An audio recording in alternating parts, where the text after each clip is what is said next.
The boardroom doors swung open, and the heavy silence of the room wrapped around me. I walked in wearing a sharp emerald green silk suit and sat confidently at the head of the long glass table. My younger sister Jasmine, the undeniable golden child of our family, who was accustomed to having the world handed to her on a silver platter, walked in a moment later. She opened her mouth ready to call me a failure just like she always did, but the insult caught in her throat. Her eyes locked onto the solid brass nameplate resting right in front of me. It read, Nia Chief Executive Officer. Her face drained of all color and she actually started to tremble. But to understand how I ended up owning the very company that was about to completely dismantle her life of privilege, you have to go back 7 years.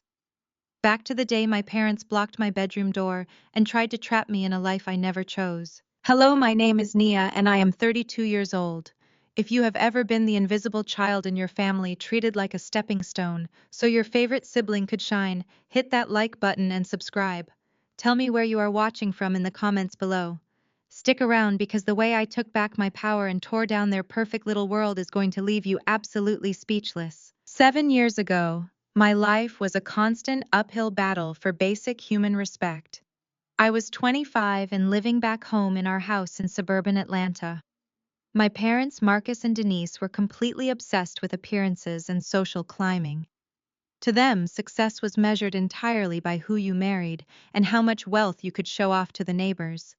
And in their eyes, Jasmine had achieved ultimate perfection. Jasmine was loud, beautiful, and profoundly spoiled. She had recently married Trevor, a white investment banker from a highly affluent family.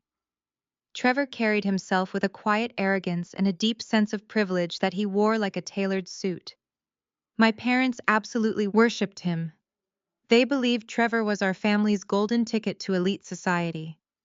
Meanwhile, I was just Nia, the quiet and hardworking daughter trying desperately to build a career in public relations. It was a Tuesday morning, the most important day of my professional life. I had landed a final round interview for a senior communications role at a top-tier firm in New York City. This was my ticket out of Atlanta, and my ultimate chance to prove my worth. I had spent weeks preparing and scraping together enough money to buy a professional charcoal gray suit.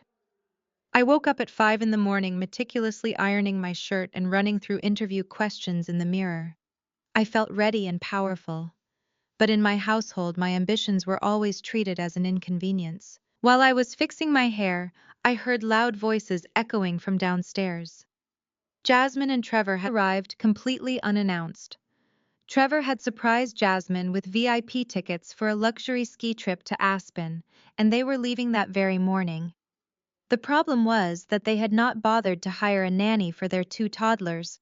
Why would they pay for a professional when they had me, the invisible sister, living right there under my parents' roof? I walked down the stairs with my briefcase in hand, ready to head to the airport for my flight to New York. My mother Denise saw me and immediately frowned.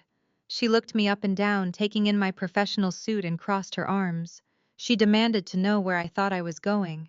I told her I had my final interview in New York, the one I had been talking about for an entire month. The one that could change my life forever. My father Marcus stepped out of the kitchen holding one of Jasmine's crying children. He looked at me with total disdain and told me I was not going anywhere. He said Trevor bought my sister a beautiful vacation and they needed a break. He ordered me to stay right there and watch my niece and nephew. I stared at them, completely stunned. I explained that my flight was leaving in 2 hours and that this job was my entire future. Trevor just stood by the front door checking his expensive watch, looking completely bored by my pleading. He let out a heavy sigh and told me not to be so selfish. He called my career a foolish little dream and said he was sure the company could reschedule. Selfish. The word echoed in my mind. I had spent my entire life shrinking myself so Jasmine could take the spotlight. And now, on the brink of my own success, they wanted me to cancel my future so she could go skiing.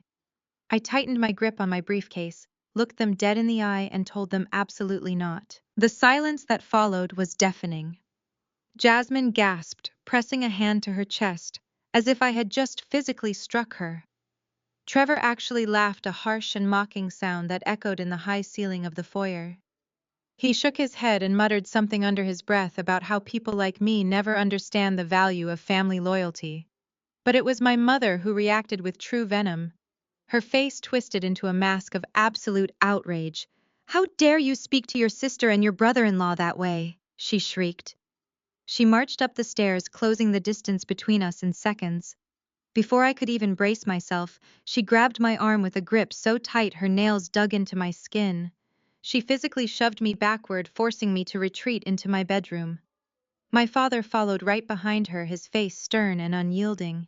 He was carrying Jasmine's two screaming toddlers. Without a single ounce of hesitation, he tossed the crying children directly onto my neatly made bed, right on top of my freshly printed resumes and my professional portfolio. The papers crumpled beneath their weight. My mother stepped into the doorway and blocked my only exit. She pointed a manicured finger directly at my face. "You listen to me, Nia," she commanded, her voice trembling with misplaced rage. "Jasmine married into a wealthy white family. She married a man who brings real prestige to this house. She is elevating our social standing. Her marriage must be protected at all costs. You are just going to an interview for some low-level corporate job that you probably will not even get. Your sister comes first. She has always come first. You will stay right here in this house, and you will babysit these children so your sister can enjoy her vacation." I stared at the two people who were supposed to be my protectors.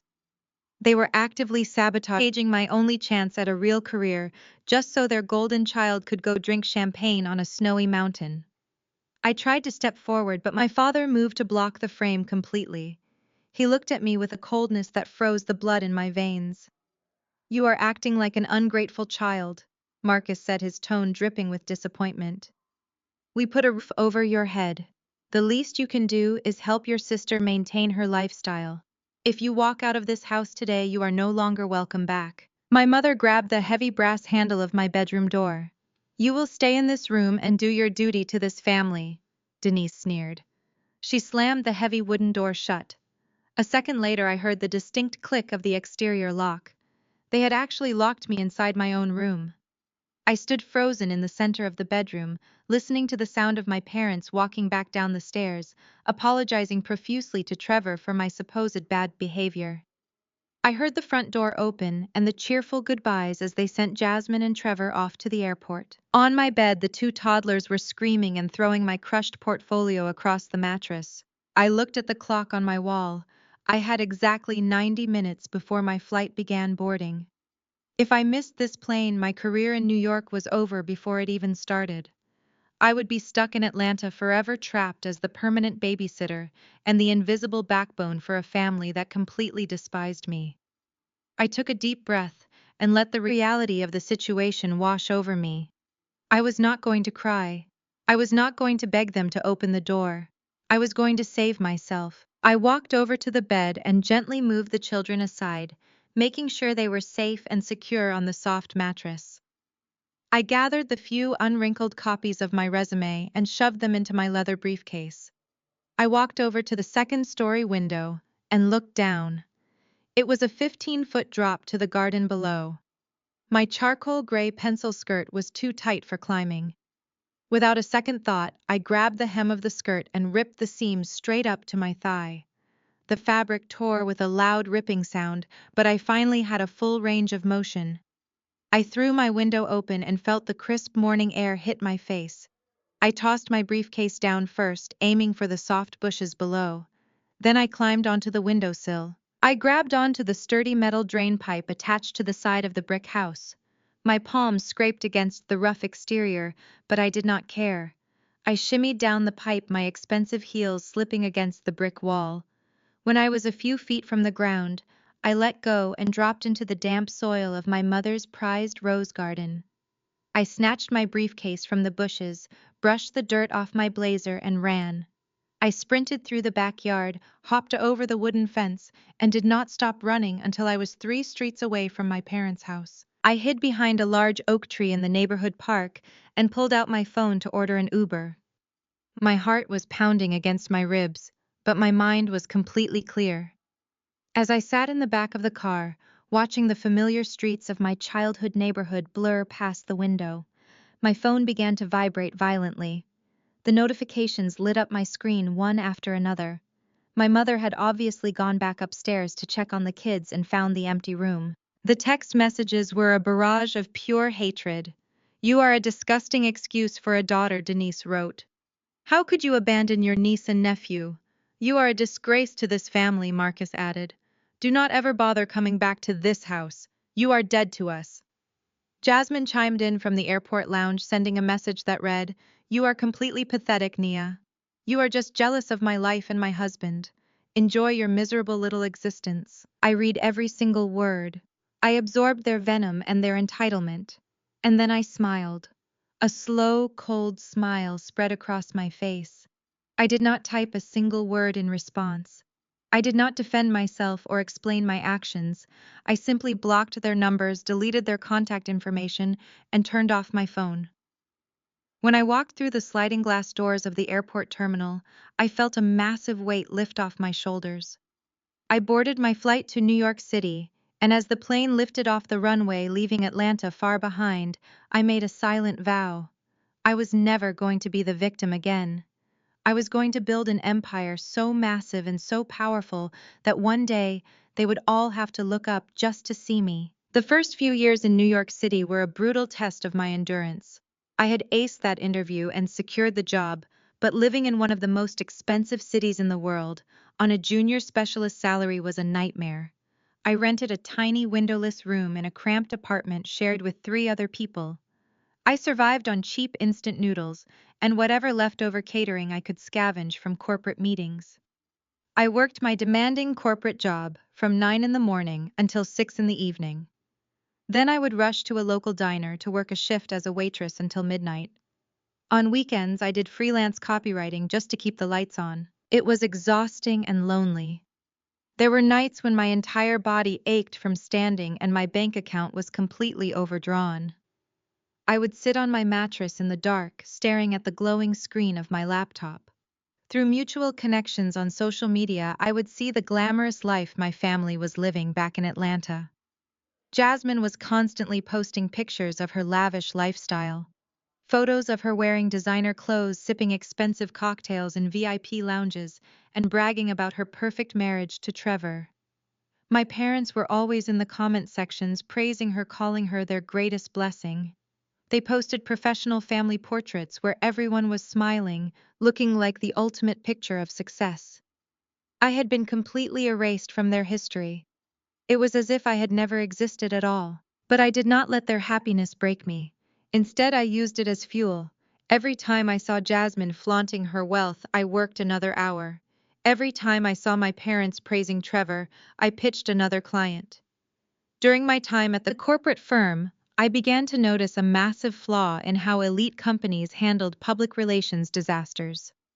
When wealthy executives or massive corporations faced a scandal, their traditional PR teams were entirely too slow and too soft. They cared about issuing polite apologies when they should have been going on the offensive. I knew how to handle toxic people. I had been trained by the absolute best manipulators in the business, my own family. I understood how to control a narrative, how to flip a script, and how to bury a threat before it ever saw the light of day. I started taking on private consulting clients outside of my regular working hours. I offered ruthless, aggressive crisis management for high-profile individuals who were on the brink of losing everything. I did not write polite press releases. I restructured their entire corporate identity. I found their enemies' weak points and exploited them. I saved a billionaire CEO from a devastating embezzlement scandal by shifting the narrative and restructuring his board of directors overnight. Word of my specific brand of ruthless efficiency spread through the elite circles of the East Coast like wildfire. They started calling me the crisis fixer. By my 28th birthday, I quit my corporate job and officially launched Apex Vanguard. We were not just a public relations firm. We were a corporate restructuring and crisis management empire. We swallowed failing companies, neutralized toxic executives, and rebuilt corporate giants from the ashes. I hired the smartest, most aggressive lawyers and analysts in New York. Within 4 years, Apex Vanguard was pulling in tens of millions in revenue. I traded my torn pencil skirts for custom-tailored silk suits. I moved out of that windowless room and bought a stunning penthouse overlooking the Manhattan skyline. I was no longer the invisible sister. I was a self-made millionaire, a corporate titan who could make or break a company with a single phone call. And then 7 years after I climbed out of that bedroom window, the ultimate opportunity dropped right onto my desk. I was sitting in my corner office sipping a black coffee when my lead financial analyst walked in and handed me a confidential intelligence report. My company regularly monitored failing investment funds and vulnerable corporations looking for lucrative acquisition targets. But the names on this specific report made my heart skip a beat. The document detailed the impending collapse of a major venture capital fund based in Atlanta. The fund was hemorrhaging money due to massive internal fraud and illegal wire transfers. The vice president of that failing fund was none other than my arrogant brother-in-law, Trevor. And it got better. To cover up his massive financial crimes, Trevor had been illegally funneling money through a corporate communications department at a separate financial firm. The director of that communications department, who was blindly signing off on these fraudulent transfers, was my sister Jasmine. The board of directors at Jasmine's firm had caught wind of the missing funds. They were absolutely panicked. They knew a federal investigation would destroy their entire company. So they did what panicked corporations always do. They voted to hire the most ruthless crisis management firm on the East Coast to come and clean house fire the guilty parties and restructure the company before the authorities found out. They reached out to Apex Vanguard. I sat in my leather chair reading the report, detailing the absolute destruction of my family's fake perfect life. Trevor was a criminal. Jasmine was his clueless accomplice, and their entire house of cards was about to burn to the ground. The board of directors in Atlanta was offering Apex Vanguard a massive contract and a controlling voting share in the company if we could save them from the fallout. I picked up my gold fountain pen, signed my name on the acquisition contract, and smiled. I pressed the button on my intercom and called my assistant. I told her to book a private jet to Atlanta. It was finally time to go home. The private jet touched down in Atlanta just as the sun began to set, casting a golden glow over the city that had once been my prison. I sat in the back of the Maybach my assistant had arranged, watching the familiar skyline roll by. 7 years ago, I fled this city in a torn skirt with absolutely nothing but a crushed portfolio and a desperate dream. Now I was returning as the majority voting shareholder of the very company that employed my golden child sister. I pulled up the schedule my intelligence team had compiled. My family was highly predictable.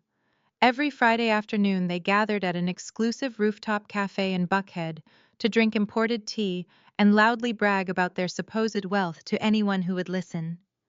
I tapped the privacy glass and told my driver exactly where to go. The cafe was an obnoxious display of new money and false prestige. From the moment I stepped out of the car, the valet drivers scrambled to open the heavy glass doors for me. I was wearing a pristine white tailored suit that cost more than my parents' first mortgage. As I walked onto the crowded outdoor terrace, I spotted them immediately. They were sitting at a premium corner table.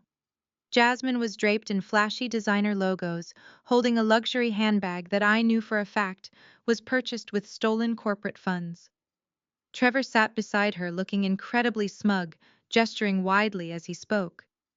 My parents, Marcus and Denise, were leaning in, hanging on to his every word, as if he were a prophet. I walked slowly toward their table. The rhythmic clicking of my heels against the marble floor seemed to cut through the ambient noise of the restaurant. Jasmine was the first one to notice me. Her obnoxious laughter died in her throat, and her eyes widened in absolute shock. She nudged Trevor, who turned around with a scowl that quickly morphed into utter confusion. My parents looked up, and I watched the blood drain directly from my mother's face. For a long, terrifying moment, nobody at the table moved a single muscle. They just stared at the woman they had thrown away 7 years ago. Trevor was the first to recover. He leaned back in his chair, draped his arm over Jasmine's shoulders, and let out a condescending chuckle. He looked me up and down, taking in my tailored suit and expensive jewelry, but his deeply ingrained arrogance refused to let him see the reality of the situation. "Well, look who decided to finally show her face," he said, his tone dripping with thick superiority. "Nia, right. Are you still doing that little public relations gig up in New York? You know, if things are getting too tough for you up there, my firm is actually hiring. My receptionist just put in her 2 weeks' notice. The pay is minimum wage, but I am sure it is a step up for you. My parents immediately found their courage hidden behind his aggressive disrespect. My mother, Denise, slammed her teacup down onto the saucer. You have a lot of nerve showing up here after what you did to this family, she hissed, leaning across the table. You probably spent every last dime you have renting that car and buying that suit just to come down here and pretend you are doing well. We are not giving you a handout, Nia. My father, Marcus, scoffed and shook his head. Your sister is about to be named vice president of her firm, he declared proudly. She and Trevor are building an empire. You ran away from your responsibilities, and now you have nothing. Do not think you can come crawling back into our lives now that Jasmine is rich and successful. Jasmine finally found her voice. She adjusted her stolen designer bag and gave me a look of pure, unadulterated pity. It is actually kind of sad, Nia, she sneered. You completely missed out. Trevor and I just bought our third investment property. We are untouchable in this city. You should have just stayed in your room and watched the kids like a good sister. Maybe then we would have let you live in our pool house. I stood there letting their toxic delusions wash over me. I did not raise my voice. I did not defend myself. I did not tell them that my net worth was easily 50 times greater than the fake wealth they were currently drowning in. Instead, I calmly looked down at my diamond watch and then looked directly into Trevor's eyes. The quiet confidence in my gaze made his condescending smile falter just a fraction. I am not here for a handout, I said, my voice smooth and dangerously calm. I just stopped by for a cup of coffee. I wanted to see the happy couple one last time before the storm hits. Trevor narrowed his eyes, visibly irritated that I was not cowering before him. What storm are you talking about? He demanded, gripping the edge of the table. I gave him a slow, chilling smile. I leaned in slightly, resting my hands on the back of an empty chair. Enjoy your celebration, I whispered softly. Oh, and Trevor, Jasmine, I would strongly suggest you get your affairs in order. I hear the internal audit happening at your firm next Tuesday is going to be incredibly thorough. The federal investigators do not look kindly on wire fraud. The reaction was instantaneous. The arrogant smirk completely vanished from Trevor's face, replaced by a sudden sickening panic. Jasmine blinked in rapid confusion, completely unaware of the massive financial crimes her husband had committed using her department. My parents just looked bewildered, unable to comprehend what I had just said. Before any of them could utter another word, I turned around and walked out of the cafe. I climbed back into the waiting Maybach and instructed the driver to take me to my luxury hotel. The trap was set and the countdown had officially begun. The very next morning, the shockwave hit Atlanta with the force of a massive earthquake. At exactly 8 in the morning, Jasmine walked into the glass lobby of her financial firm, expecting to be greeted as the new vice president. Instead, she was met by a team of grim-faced security guards and a squad of external auditors. Her keycard was immediately deactivated. The firm's corporate board had initiated a total asset freeze on her entire department. All executive operations were completely suspended pending a hostile restructuring by an outside firm. Across town, Trevor was experiencing his own personal nightmare. The venture capital fund he managed was suddenly locked down. The banking executives had discovered the missing $5 million. Trevor's phone was ringing off the hook with calls from panicked investors and angry board members. He tried to transfer money out of his hidden offshore accounts to cover his tracks, but the accounts had already been frozen by the authorities. His entire web of lies was unraveling in real time. Jasmine locked herself in a glass conference room, her hands shaking violently as she called her husband. Trevor answered on the first ring, his voice completely hysterical. He demanded to know what was happening at her office. Jasmine was sobbing uncontrollably, telling him that external auditors were seizing her computers and demanding access to the wire transfers she had approved for his company. She asked him why the board was freezing her assets and what the auditors meant when they mentioned corporate embezzlement. Trevor did not have an answer. He was too busy shredding documents in his own office, trying desperately to save himself. He told Jasmine to stay quiet, to deny everything, and to wait for the crisis management team the board had hired to arrive. The board of directors had sent out a company-wide memo that morning, announcing that a ruthless task force from New York City was flying in to take complete control of the company and terminate the guilty parties. Jasmine sat in that cold conference room, entirely unaware that her perfectly curated life was over. She genuinely believed that she could charm the incoming New York executives. She thought her parents could bail her out, or that Trevor's white privilege and wealthy connections would somehow shield them from the incoming destruction. She had absolutely no idea that the ruthless corporate crisis manager she was waiting for was the exact same sister she had mocked and humiliated just 24 hours ago. The glass doors of the executive boardroom on the 50th floor slid open, and the heavy silence of the room wrapped around me. Jasmine walked in first, flanked by Trevor and our parents. My mother and father had been urgently summoned by the corporate board under the guise of an emergency stakeholder meeting. They had leveraged their own personal assets to secure some of Trevor's initial business loans years ago, so they were legally required to be there. They walked into the room radiating a bizarre mix of anxiety and misplaced arrogance. My parents genuinely believed they were walking into a rescue operation where Trevor would magically negotiate a buyout and Jasmine would somehow emerge as the newly minted savior of the company. I was sitting at the far end of the massive mahogany table facing the floor-to-ceiling windows that overlooked the Atlanta skyline. My high-backed leather chair was turned completely away from them. I listened to the sound of their footsteps echoing against the polished floor. Trevor was already barking orders at the junior associates in the room, demanding to see the New York crisis manager immediately. He was dripping with that same unearned privilege he had wielded like a weapon his entire life. He slammed his expensive briefcase onto the table and loudly announced that his time was valuable and he would not be kept waiting by some overpaid corporate cleanup crew. I took a slow sip of my sparkling water, set the glass down, and spun my chair around. The moment my face came into view, the entire room stopped breathing. Jasmine let out a sharp gasp, stumbling backward until her back hit the glass wall. Her perfectly manicured hands flew to her mouth. My mother Denise dropped her designer purse straight onto the floor. My father Marcus just stared, his eyes wide and unblinking, as if he was looking at a ghost. Trevor, however, turned bright red. His shock instantly morphed into furious indignation. He slammed both hands flat against the mahogany table and leaned forward. He demanded to know what the hell I was doing sitting in the chief executive chair.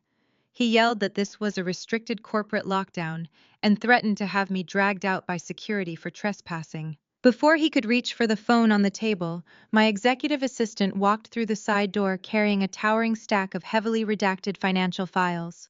She set them down directly in front of me and looked at my family with absolute ice in her eyes. She introduced me to the room with perfect professional clarity. She announced that I was the Chief Executive Officer of Apex Vanguard and the newly appointed majority voting shareholder of their entire financial group. She stated that as of 8 o'clock this morning, I had absolute legal authority over every single asset, employee, and executive decision in the building. The color rapidly drained from Trevor's face. He looked from my assistant to the files and then finally to me. The reality of the power dynamic was crashing down on him, but his ego simply refused to accept it.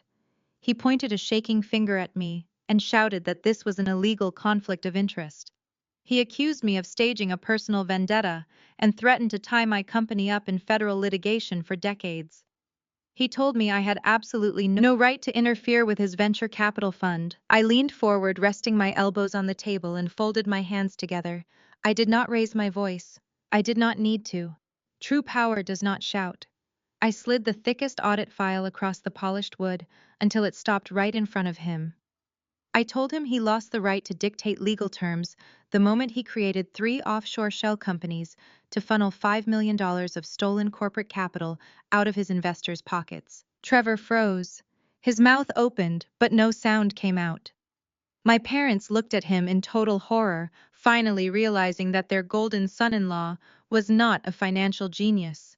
He was a white-collar criminal. I opened my copy of the file and began reading the charges aloud. I detailed the exact dates, amounts, and routing numbers he used to siphon the money. I explained how he had deliberately exploited the corporate communications department to bury the financial discrepancies and issue false press releases to the shareholders. I looked directly at Jasmine, who was now hyperventilating against the wall. I laid out exactly how she had blindly signed off on every single fraudulent wire transfer because she was too obsessed with her title and her status to actually do her job. My mother Denise suddenly lunged forward, placing her hands on the table. The reality of the situation had finally pierced through her delusion. She looked at me with wild, desperate eyes. She begged me to stop the audit. She told me that Trevor could pay the money back if we just gave him time. She ordered me to protect my sister and erase the files. She actually used the exact same words she had weaponized against me 7 years ago. She said Jasmine must be protected, and that family comes first. She demanded that I use my power to sweep this under the rug and save Jasmine's reputation. I looked at my mother and let out a soft, chilling laugh. I reminded her of the morning she locked me in my bedroom. I reminded her how she told me my career was a joke, and that my only purpose in life was to be a stepping stone for Jasmine's perfect marriage. I stood up from the executive chair and walked around the table until I was standing mere inches from my sister. Jasmine was crying hysterically, pleading with me to save her job and her lifestyle. I looked down at her and delivered the verdict. I told her that mother was right. I told her I was finally prioritizing her. I announced that as the controlling shareholder, my very first executive action was prioritizing the removal of corporate liabilities. I looked Jasmine dead in the eye and officially fired her for gross negligence and complicity in financial fraud. I told her she was stripped of all titles, benefits, and severance packages, effective immediately. Jasmine collapsed into a nearby chair, sobbing uncontrollably, while Trevor paced the room like a caged animal, realizing his privilege could not save him from a paper trail this bloody. But the execution was not over yet. I had one final piece of business to conduct. The piece that would ensure they could never rebuild their toxic empire ever again. Landing in New York was a brutal awakening. I had walked into that towering glass building in Manhattan, wearing my torn suit skirt carefully pinned together, and delivered the interview of a lifetime. I secured the position as a junior communications specialist. It was the exact opportunity I had sacrificed my relationship with my family to get. But the harsh reality of living in one of the most expensive cities on the planet quickly stripped away any glamorous illusions I had. The starting salary at the firm was barely enough to cover a monthly Metro card and a closet-sized room. I rented a cramped, windowless space in a decaying apartment building in Queens, sharing one tiny bathroom with 4 other strangers. The heating constantly broke, leaving me to shiver through the bitter New York winter. To survive, I had to take on 3 separate jobs. My day started before the sun even came up. I worked my demanding corporate role from 8 in the morning until 6 in the evening, fetching coffee, organizing press files, and absorbing every single detail about how massive corporations operated. The moment my shift ended, I sprinted to the subway. I rode the train to a greasy 24-hour diner where I tied an apron over my professional clothes and waitressed until midnight. I dealt with rude customers, wiped down sticky tables, and counted my tips just to afford my weekly groceries. On weekends, I did freelance data entry and ghostwriting for pennies, just to ensure I would never have to crawl back to Atlanta and beg for forgiveness. My entire existence became a relentless cycle of exhaustion. I operated on 3 hours of sleep and pure adrenaline. The physical toll was excruciating. My feet were perpetually covered in blisters from standing all day and night. The bags under my eyes became permanent fixtures. But I refused to break. I refused to let my parents be right about me. One particular night perfectly encapsulated the glaring divide between my new reality and the toxic world I had left behind. It was 3 in the morning. I was sitting on my thin mattress wrapped in a scratchy blanket, trying to ward off the freezing draft coming through the baseboards. I was eating a cup of instant ramen noodles because it was the only meal I could afford that week.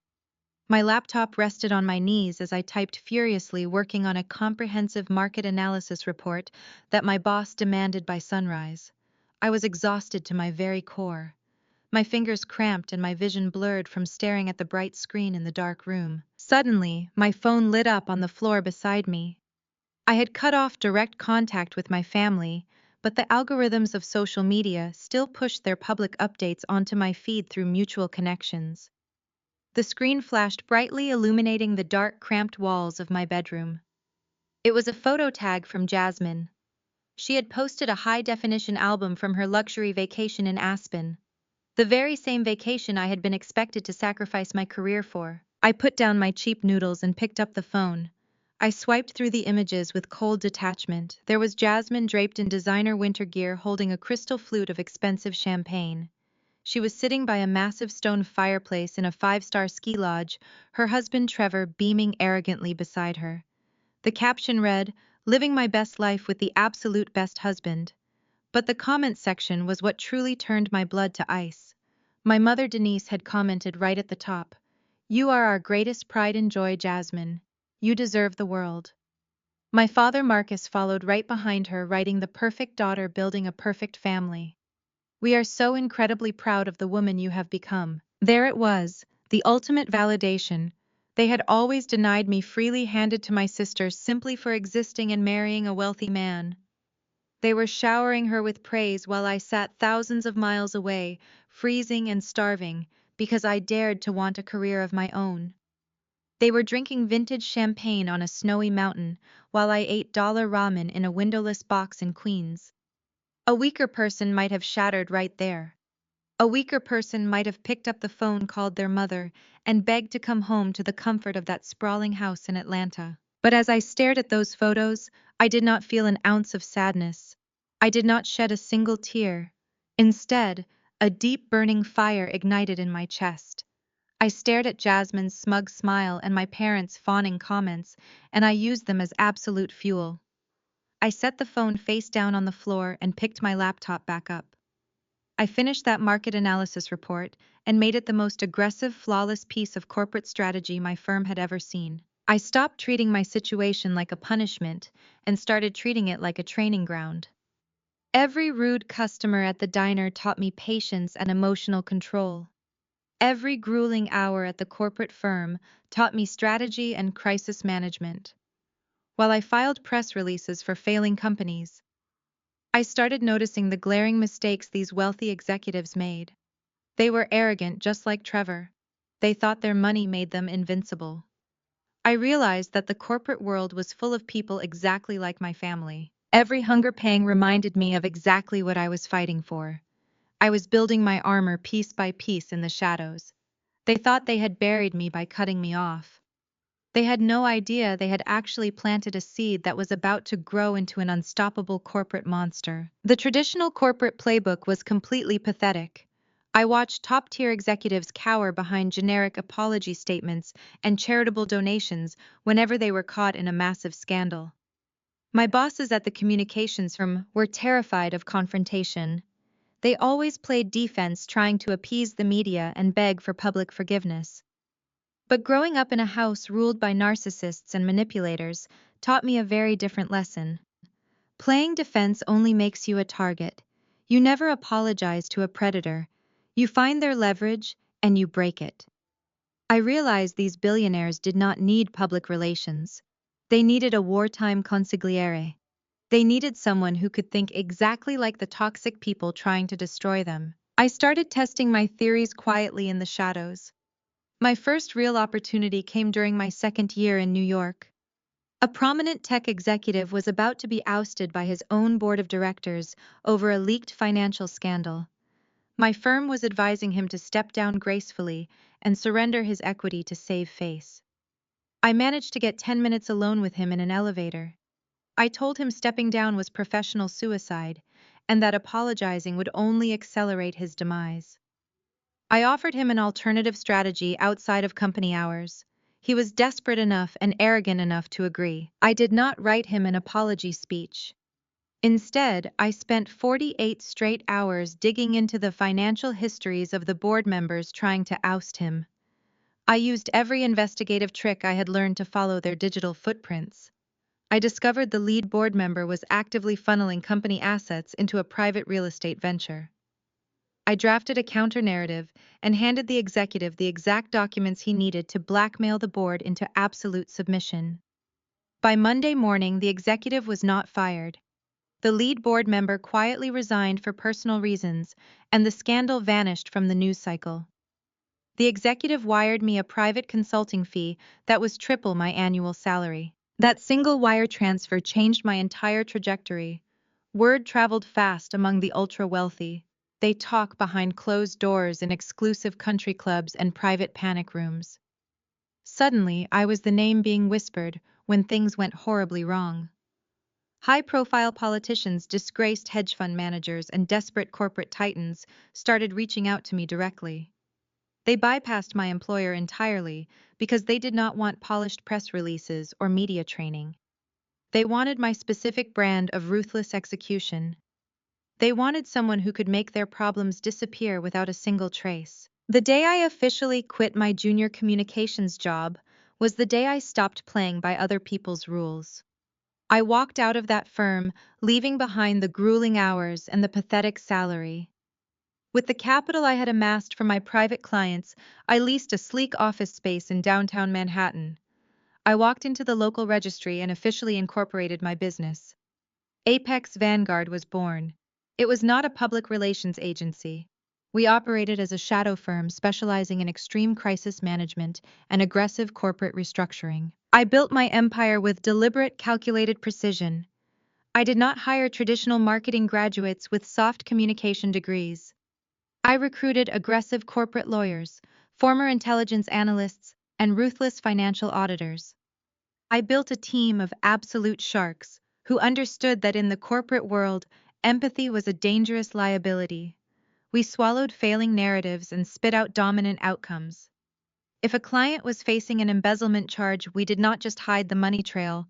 We orchestrated a hostile takeover of the accusing company and buried the evidence deep in the acquisition paperwork. We were surgical, and we were completely merciless. Apex Vanguard thrived because I applied the very same psychological warfare my mother and father used on me, but I monetized it on a massive scale. My parents taught me how to identify a person's deepest insecurity and exploit it for leverage. They taught me how to control a narrative by speaking louder and acting faster than the victim. I took all that generational toxicity, all that manipulation and trauma, and I weaponized it against the elite. I became the absolute master of the corporate chessboard because I was no longer emotionally compromised. I viewed every single business transaction through a lens of absolute cold logic. The millions started rolling in. The rapid growth of Apex Vanguard was entirely unprecedented. Within 3 years, my small downtown office expanded into a multi-floor headquarters in a towering glass skyscraper. We were handling multi-billion-dollar mergers, mitigating international corporate disasters, and reshaping the financial landscape of the entire East Coast. My reputation preceded me in every boardroom I entered. They called me the crisis fixer to my face, but behind closed doors they called me something else. They called me terrifying, and I loved every single second of it. I had transformed the invisible, neglected girl from Atlanta into an untouchable force of nature. I had supreme wealth, absolute power, and total control over my own destiny. By the time I reached my 30th birthday, I was officially a self-made millionaire. The bank accounts that used to hover dangerously close to zero now held comfortable 8-figure balances. Apex Vanguard was no longer just a crisis management firm. We had evolved into an apex predator in the corporate ecosystem. We began aggressively acquiring smaller boutique public relations agencies and independent financial consulting firms. I dismantled their soft, outdated approaches and absorbed their high net worth clients into my own portfolio. If a competitor tried to undercut our pricing or steal a client, I did not waste time negotiating. I simply leveraged my capital to buy their parent company and fired their entire executive board on a Tuesday morning. I demanded absolute perfection and relentless dedication from my team. They delivered flawless results because I paid them better than anyone else on Wall Street, and because they knew I would never tolerate a single excuse. My entire physical presence transformed to match the ruthless nature of the business I had built. The timid girl who used to shrink into the background wearing ill-fitting clearance rack blazers was completely dead and buried. I hired an exclusive personal stylist and overhauled my entire wardrobe. I threw out anything that looked soft or compromising. I exclusively wore custom-tailored silk suits with razor-sharp shoulder pads that gave me a formidable silhouette. Deep emerald greens, rich crimsons, and stark monochromatic blacks became my signature colors. I walked into aggressive corporate boardrooms wearing heavy Cartier watches and designer stiletto heels that echoed against marble floors like a warning shot.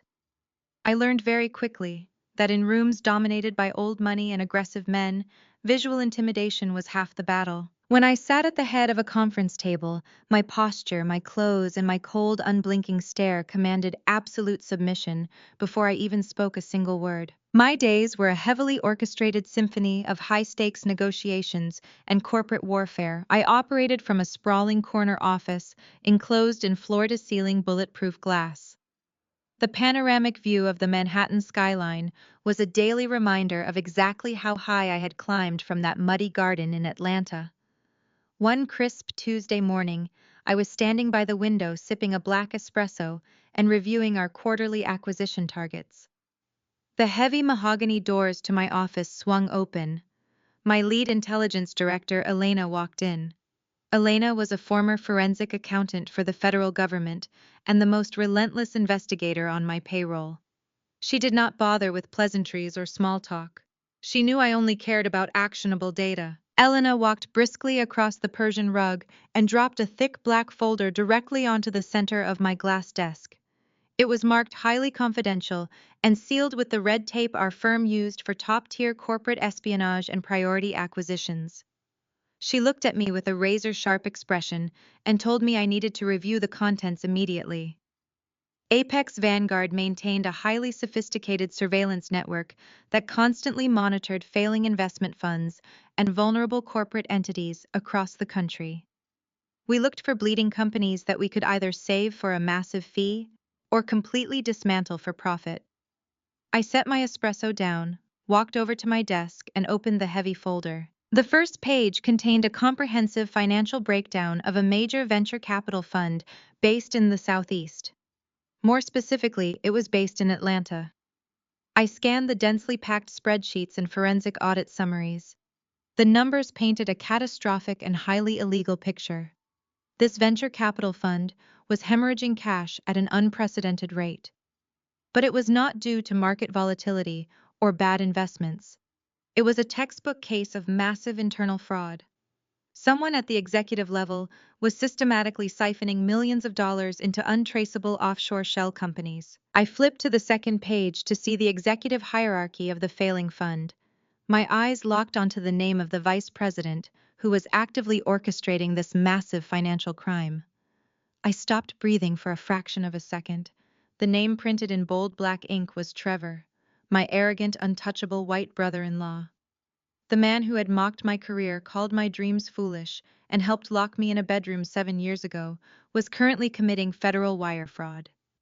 I turned to the next page, and the web of corruption grew even thicker.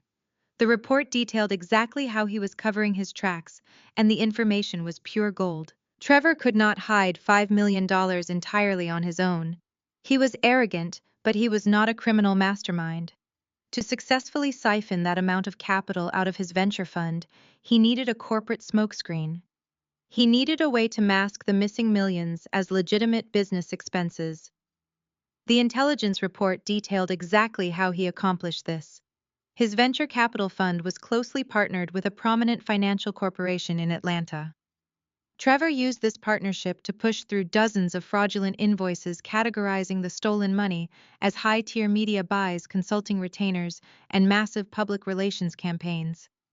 He washed the stolen capital directly through their corporate communications department, where it was processed and paid out without a single question asked. And the newly appointed director of communications at that partnered financial corporation was my beautiful, spoiled, and utterly incompetent sister Jasmine.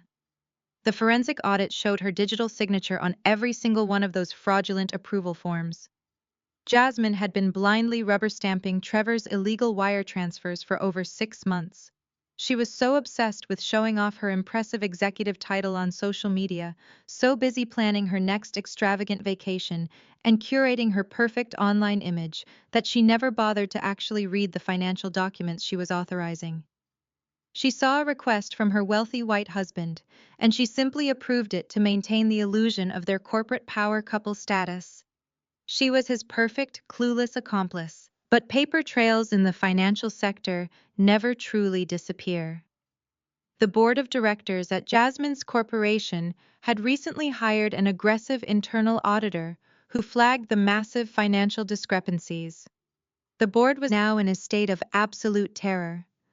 They knew that if the federal authorities or the Securities and Exchange Commission caught wind of a $5 million black hole tied to fraudulent wire transfers, their entire corporation would face devastating federal indictments. The board needed to contain the blast radius immediately and quietly. They needed a ruthless external firm to come in, freeze all assets, isolate the guilty executives, and restructure the corporate hierarchy before the government broke down their glass doors. In their desperate bid to survive, the board of directors did not look for local help in Atlanta. They wanted the most aggressive, untouchable crisis management firm on the East Coast. They sent a frantic, highly confidential proposal directly to Apex Vanguard. Elena stood silently in front of my desk, watching my eyes scan the final page of the corporate proposal. The board in Atlanta was offering my company a massive 8-figure consulting fee, but more importantly, they were offering a controlling voting share in their financial group in exchange for our immediate intervention. They were essentially handing over the keys to their entire empire, begging my firm to save them from the criminal disaster my own brother-in-law had created. I traced my manicured finger over the names printed on the audit report. Trevor and Jasmine, the two people who had laughed in my face while they locked me in a bedroom 7 years ago. The two people my parents worshipped as the absolute pinnacle of success and social grace. They had built their lavish, arrogant lifestyle on a fragile foundation of stolen money and profound stupidity. And now, by pure poetic coincidence, they had unwittingly handed me the detonator to blow their entire fake reality to pieces. A cold electric thrill coursed through my veins. This was no longer just another lucrative business acquisition. This was absolute surgical justice. I looked up at Elena. She knew the calculating look on my face and asked if we were taking the contract. I reached into my top desk drawer and pulled out my heavy gold fountain pen. I flipped to the final signature page of the acquisition agreement. With a perfectly steady hand and a heartbeat pulsing with pure adrenaline, I signed my name on the dotted line. By executing that single signature, Apex Vanguard officially became the majority shareholder and the supreme governing authority over the financial corporation that employed my sister. As of that exact second, I practically owned her entire professional existence. I handed the signed contract back to Elena and gave her strict immediate orders. I instructed her to initiate the hostile takeover protocols without a shred of hesitation. I told her to contact the bank and freeze all departmental assets under Jasmine's control. I also ordered our legal team to draft the termination papers for the executive communications department. Then I pressed the silver button on my desk intercom system. My executive assistant answered immediately, her voice crisp and professional. I told her to clear my entire schedule for the next 3 days. I instructed her to have the flight crew prepare the company private jet for an immediate departure. When she asked for our destination, I could not help the slow, predatory smile that spread across my face. I told her we were going to Atlanta. It was finally time to go home and collect my debts. The flight to Atlanta was swift. I sat in the plush leather seat of my private jet watching the clouds part as we descended into the city that had once been my prison. My intelligence team had already mapped out my family's exact schedule. They were creatures of deeply ingrained arrogant habits. Every Friday afternoon, they gathered at an exclusive, ultra-expensive cafe in the heart of Buckhead. It was a place designed entirely for new money to loudly broadcast their supposed wealth over overpriced imported tea and delicate pastries. I stepped off the jet and into the back of a waiting black Maybach that my assistant had secured. I tapped the privacy glass and handed the driver the address. As we navigated through the familiar streets, The heavy southern heat pressed against the tinted windows, but inside the car, the air conditioning was ice cold, perfectly matching my current state of mind. I was wearing a pristine white custom-tailored silk suit that cost more than my parents' first mortgage, paired with towering designer stilettos and a heavy diamond Cartier watch. I wanted to look like absolute untouchable power. The Maybach glided to a smooth halt in front of the cafe. The valet drivers instantly scrambled over each other to open my door, their eyes widening at the sheer presence of the vehicle. I stepped out onto the sunlit pavement, adjusted my blazer, and walked through the heavy glass doors. The interior of the cafe was a masterclass in pretentious luxury. Crystal chandeliers hung from the high ceilings, and the ambient sound of clinking fine china mixed with soft jazz. I did not need to search for long. My family was seated at a premium corner table, perfectly positioned so everyone in the room could see them. I walked slowly toward them, letting the rhythmic clicking of my heels echo against the polished marble floor. As I approached, I could hear their loud, arrogant conversation bleeding through the ambient noise of the restaurant. They were in the middle of a massive celebration. Jasmine was sitting there draped in flashy designer logos, holding a limited edition luxury handbag that I knew for an absolute fact was purchased with the stolen corporate funds Trevor had funneled through her department. She was beaming, waving her manicured hand as she spoke. "The board is officially announcing my promotion to vice president next week." Jasmine bragged, her voice pitched high enough for the neighboring tables to hear. "Trevor is helping me pick out the new furniture for my corner office. It has to be perfect." Trevor sat beside her, looking incredibly smug. He swirled his iced drink and leaned back in his chair with the unearned confidence of a man who thought he was completely invincible. "It is only fitting," Trevor declared loudly. "My venture capital fund just broke another record quarter. Between my investments and your new VP title, we practically own the financial sector in this city. We are building an empire." My parents, Marcus and Denise, were leaning across the table, hanging on to his every word, as if he were a visionary prophet. My mother reached out and affectionately patted Jasmine's hand. "We are just so incredibly proud of you both," Denise gushed, her face glowing with intense validation. "You two are the absolute pinnacle of success. You represent the very best of this family." My father, Marcus, nodded vigorously in agreement, puffing out his chest. "You have elevated our entire social standing. You are the perfect power couple. Everyone at the country club is talking about your promotion, Jasmine." They were drowning in their own toxic delusions, completely unaware that the ground beneath them was already caving in. Their entire empire was a crumbling house of cards built on federal wire fraud and staggering incompetence. I stopped walking when I was exactly 5 feet away from their table. I stood there perfectly still, radiating silent authority, and waited for them to notice the executioner standing in their presence. Jasmine was the first one to see me. She had been in the middle of taking a sip from her delicate teacup when her eyes locked onto mine. The obnoxious laughter instantly died in her throat. The teacup rattled violently against its saucer as her hands began to shake. Her eyes widened in absolute shock, and her jaw went slack. She nudged Trevor frantically, tapping his arm to get his attention. Trevor turned around with a deep scowl, ready to berate whoever was interrupting his moment of glory. But when he saw me, his arrogant expression morphed into utter confusion. My parents followed his gaze. I watched the blood drain directly and completely from my mother's face. The healthy flush of pride she had just been wearing vanished, replaced by a sickly pale shade of genuine horror. My father simply stared, his eyes wide and unblinking, as if a ghost had just materialized in the middle of the luxury cafe. For a long, terrifying moment, nobody at the table moved a single muscle. The clinking of the china and the soft jazz playing in the background seemed to fade away, leaving only the suffocating tension radiating from their table. They just stared at the woman they had cruelly thrown away 7 years ago, the daughter they had locked in a bedroom and tried to sabotage, the sister they had mocked and belittled to elevate their own pathetic egos. They expected to see the broken, desperate girl who had fled Atlanta with a torn skirt and a crushed portfolio. Instead, they were looking at a polished, ruthless corporate titan who could destroy their entire existence with a single phone call. The silence stretched thick and heavy, wrapping around their table like a tightening noose. I did not break eye contact. I stood tall, my pristine white suit practically glowing under the cafe lights, and let the sheer terror of my unexpected return slowly sink into their bones. Trevor was the first to break the suffocating silence. He let out a sharp scoff, shaking his head, as if dispelling the initial shock of my arrival.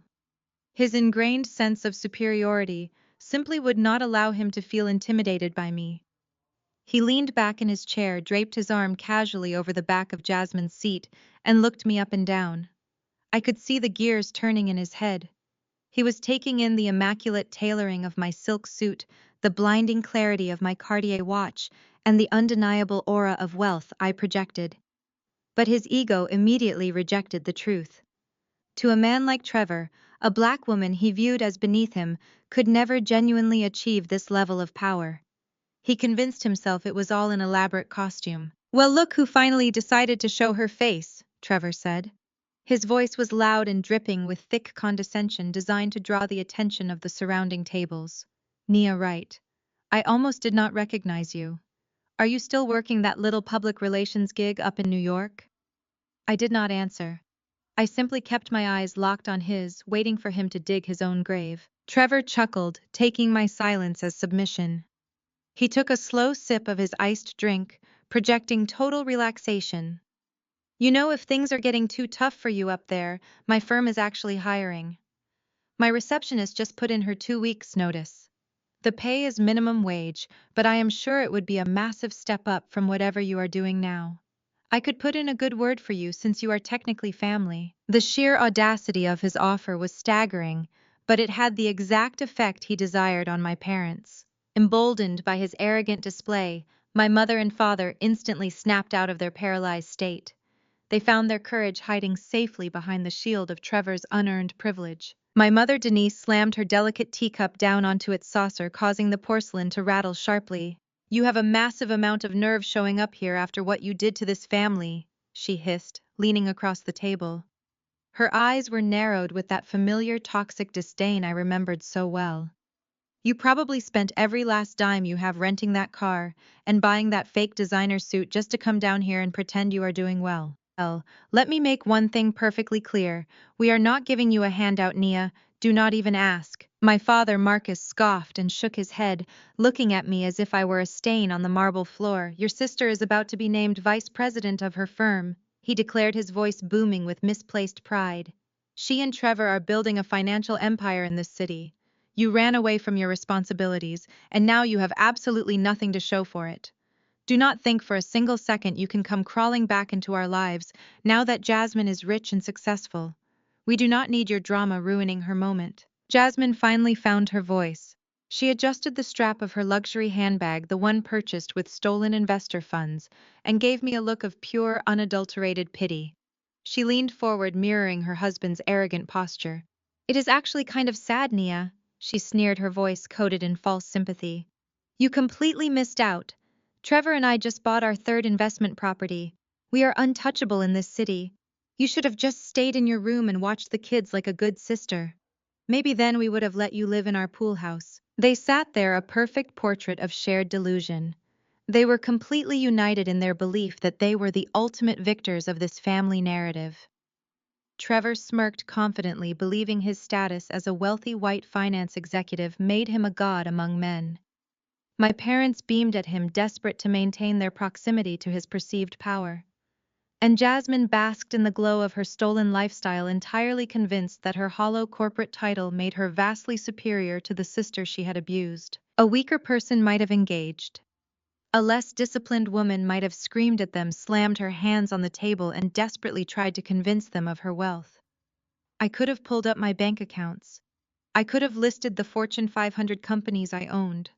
I could have shattered their egos right then and there with a barrage of facts and figures. But I did absolutely none of that. In the corporate world of hostile takeovers, you never interrupt your opponent when they are making a fatal mistake. You let them talk. You let them expose their absolute maximum level of arrogance. You let them climb as high as they possibly can upon their pedestal of lies, because it guarantees that the impending fall will completely shatter them. So I stood there and I listened. I absorbed every toxic word, every condescending offer, and every pathetic insult. I watched the way Trevor's jaw clenched slightly, revealing the hidden stress of a man secretly drowning in debt. I noticed the slight tremor in Jasmine's hands, betraying her deep-seated insecurities. I looked at my parents who had sold their souls to a criminal just to look good at a country club. I did not frown or glare. Instead, a slow, terrifyingly calm smile spread across my face. It was the smile of an apex predator, observing a group of oblivious animals, grazing peacefully in a cage that had already been locked. I let the silence stretch out after Jasmine finished her insult, allowing my complete lack of intimidation to unsettle them. My unwavering composure began to heavily crack Trevor's confident facade. He shifted uncomfortably in his chair, suddenly hyper-aware that his insults had failed to land. He had fired his best shots, and I was standing before him completely unscathed. I did not raise my voice to match my mother's shrill, defensive tone. I did not pull out my phone to show Jasmine the nine-figure balance sitting securely in my corporate accounts. I didn't even bother to verbally decline Trevor's insulting offer to work as his minimum wage receptionist. Engaging in a screaming match in the middle of a crowded luxury cafe would imply that their opinions still held weight. It would signal that I still craved their validation.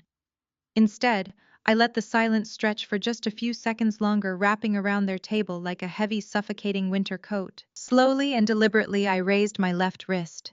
The diamonds on my Cartier timepiece caught the afternoon sun, sending fractured beams of light dancing across the pristine white tablecloth. I studied the face of the watch for a brief moment, acting as though this family reunion was nothing more than a minor, irritating scheduling conflict in my otherwise highly important day. The watch was a symbol, a physical manifestation of everything I had built, but more importantly, it represented the one thing they were rapidly running out of: time. I dropped my arm and looked directly into Trevor's eyes. I bypassed my parents entirely and ignored Jasmine's confused, expectant stare. I focused all my energy on the man who thought his white collar and unearned privilege made him an invincible god among men. "I am not here to ask for a handout," I said, my voice carrying the smooth, dangerous cadence of a seasoned corporate predator. "I just stopped by for a quick cup of coffee. I wanted to see the happy couple one last time before the storm hits." Trevor's brow furrowed. The arrogant, relaxed smirk completely melted off his face, replaced by a sudden and sharp wariness. He leaned forward, gripping the edge of the table so tightly his knuckles turned a stark white. "What storm are you talking about?" he demanded. There was a slight tremor in his voice now. The forced relaxation was entirely gone, replaced by the primal instinct of a cornered animal realizing it had stepped into a trap. I gave him a slow, chilling smile. I leaned in just an inch, resting my manicured hands on the back of an empty chair, invading his personal space with absolute, unyielding authority. "Enjoy your little celebration while it lasts," I whispered softly, ensuring my voice was low enough that only the four of them could hear the pure venom in my words. "Oh, and Trevor, Jasmine, I would strongly suggest you get your legal affairs in order immediately. I hear the internal audit happening at your firm next Tuesday is going to be incredibly thorough, and federal investigators do not look kindly on wire fraud." The reaction was instantaneous and profound. It was as if I had dropped a live grenade directly onto their tiered tray of imported pastries. Trevor actually stopped breathing. His chest froze. The color drained from his face so fast he looked physically ill. The words audit and wire fraud hung in the air between us, heavy and loaded with imminent destruction. He knew exactly what he had done. He knew about the $5 million, the offshore shell companies, and the fake invoices. Hearing those specific crimes slip from the lips of the sister-in-law he had just brutally mocked sent him into a state of sheer, unadulterated panic. Jasmine blinked in rapid succession, her mind struggling to process the sudden violent shift in the atmosphere. She looked from me to her husband, waiting for him to laugh it off, waiting for him to put me back in my place with a clever insult. But Trevor was completely silent. He was staring at me with wide, terrified eyes, his mind desperately trying to calculate how I could possibly know about the stolen millions. He looked at me not as an inferior relative but as a genuine, terrifying threat. My parents were equally bewildered. They had no idea about the embezzlement or the corporate cover-ups. They just saw their golden son-in-law, the man they believed was their ticket to high society, suddenly looking like a terrified criminal waiting for the executioner's axe to fall. I did not wait for Trevor to formulate a lie. I did not give Jasmine the chance to ask what I meant. I simply straightened my posture, smoothed an invisible wrinkle from my silk blazer, and turned my back on them. I walked away with the exact same measured rhythmic pace I had used when I arrived. I did not look over my shoulder. I didn't need to. I could feel the absolute chaos erupting at that corner table. The valet rushed to hold the heavy glass door open for me. As I stepped out into the humid Atlanta air, I felt a profound sense of closure regarding my past. 7 years ago, I had run from this family in a torn skirt, terrified and broken.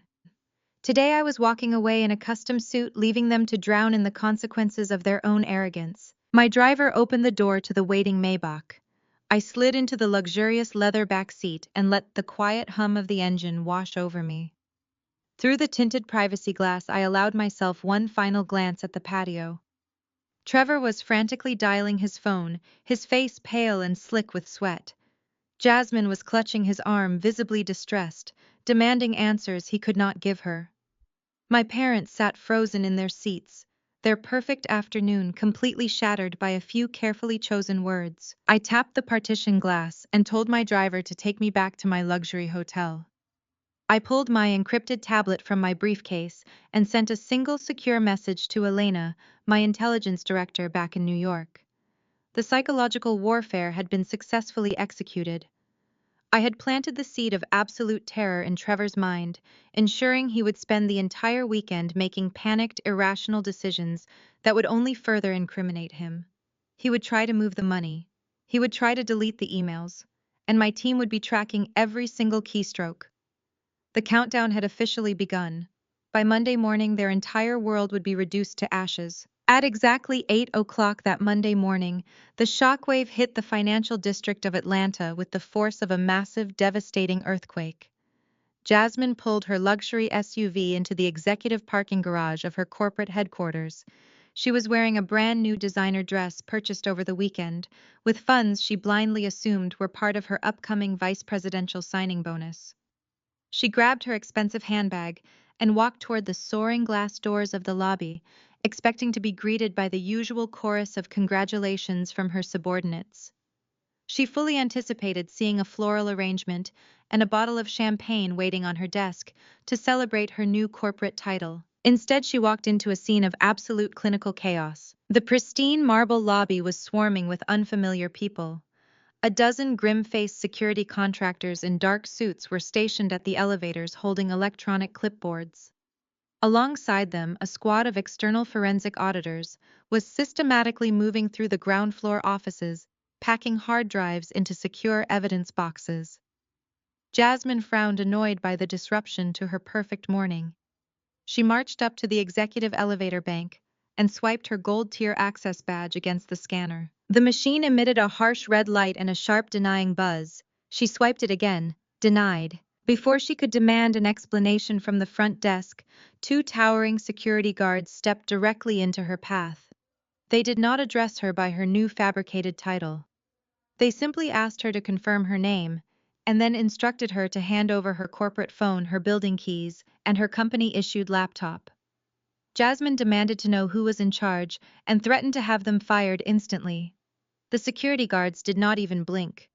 They silently escorted her away from the executive elevators and led her into a transparent glass conference room on the ground floor, locking the door behind her. Through the glass walls, Jasmine watched the absolute destruction of her professional empire unfold in real time.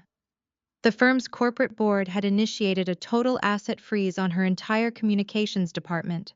All executive operations were completely suspended. The internal audit had triggered an emergency mandate locking out the entire board of directors from accessing any financial routing systems. Jasmine was completely isolated, cut off from her emails, her staff, and her stolen budgets. Across town, Trevor was experiencing a suffocating claustrophobic nightmare of his own.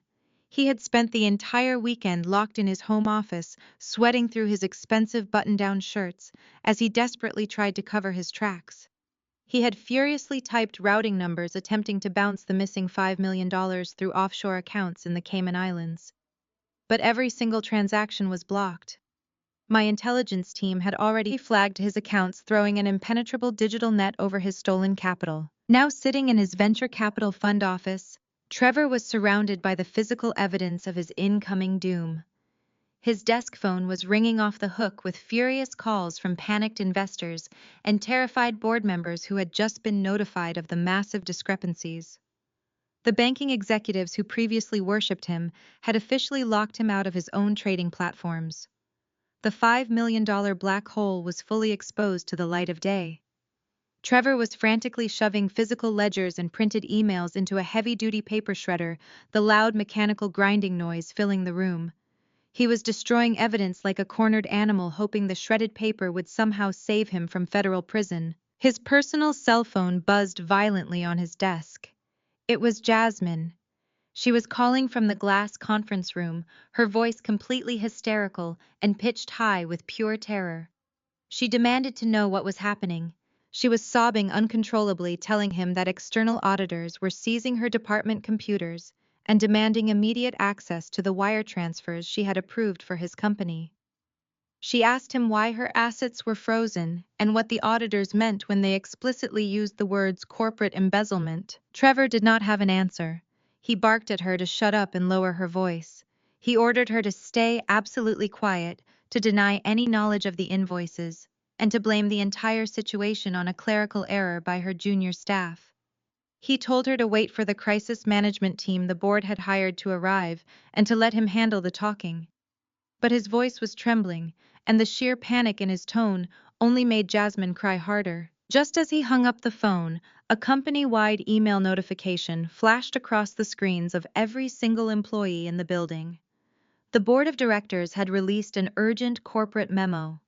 The message announced that they had surrendered all controlling authority to an elite aggressive corporate restructuring firm from New York. A special task force was currently landing in Atlanta to perform a hostile takeover, conduct a brutal cleanup of the executive suite, and terminate all guilty parties without severance or negotiation. Sitting alone in that cold glass conference room, Jasmine wiped the mascara from her cheeks and tried to steady her breathing. Her perfectly curated life was actively burning to the ground, but her deep-seated arrogance refused to let her fully comprehend the danger. She reached into her stolen designer handbag, pulled out a compact mirror, and carefully fixed her makeup. She smoothed down her expensive dress and practiced a charming, innocent smile. She genuinely believed that she could flirt, network, and manipulate her way out of federal fraud charges. She thought her parents could bail her out, or that Trevor's wealthy connections would shield them from this incoming New York task force. She sat there practicing her posture, entirely unaware that the ruthless corporate executioner she was waiting to meet was the exact same sister she had mocked and humiliated just 3 days ago. She had absolutely no idea that her execution had already been scheduled, and I was the one holding the axe. The heavy silence of the ground floor conference room was broken by the sharp click of the electronic lock. 2 security contractors in immaculate dark suits opened the glass door and gestured for Jasmine to step out. They did not speak a single word to her. They simply flanked her sides and escorted her toward the private executive elevator bank. Jasmine smoothed down the front of her designer dress, lifting her chin and attempting to project an air of untouchable confidence. She convinced herself that this was just a massive misunderstanding. She was the face of the company. She was the newly minted vice president. Whoever these New York corporate fixers were, they would surely recognize her value and apologize for the aggressive inconvenience. The elevator doors chimed and slid open on the 50th floor. The atmosphere up here was entirely different. It was freezing cold, the air conditioning cranked to an intimidating level designed to keep everyone alert and uncomfortable. As Jasmine stepped out into the expansive reception area, another elevator pinged to her left. Trevor walked out, escorted by his own pair of silent security guards. He looked like a man who had just been dragged through a hurricane. His usually immaculate hair was disheveled, and his expensive silk tie was loosened. A thin sheen of nervous sweat coated his forehead. Jasmine rushed over to him, her heels clicking rapidly against the polished marble floor. She grabbed his arm, her voice a frantic, hushed whisper. She demanded to know what was going on, and why they were being treated like common criminals. Trevor roughly pulled his arm away, his eyes darting nervously around the room. He ordered her to keep her mouth shut and let him do the talking. His ingrained arrogance was battling violently with his rising panic. He told her these New York auditors were just trying to flex their muscles and that he would handle the negotiation. He firmly believed his privileged background and aggressive Wall Street demeanor would allow him to bully the crisis management team into a favorable settlement. Before Jasmine could ask another question, the main lobby doors swung open. My parents, Marcus and Denise, strolled into the tense, suffocating environment, looking like they were arriving at a country club gala. My mother was wearing a bright, celebratory outfit, complete with a statement pearl necklace and an oversized designer handbag.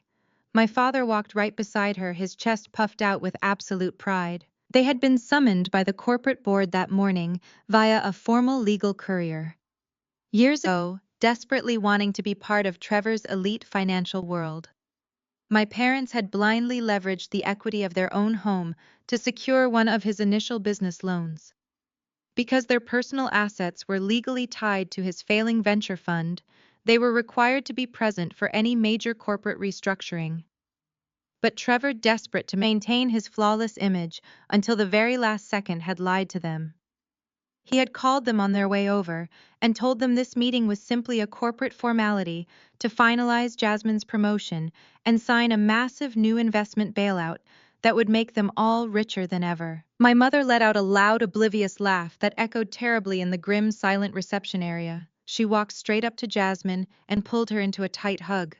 She loudly congratulated her golden daughter, completely ignoring the stern security guards surrounding them. She turned to Trevor and patted his shoulder, praising him for bringing such wealthy investors to the table. She said she knew his financial genius would always elevate this family to the highest echelons of society. Trevor winced, looking physically sick. He forced a tight, artificial smile, nodding along while his eyes remained wide with terror.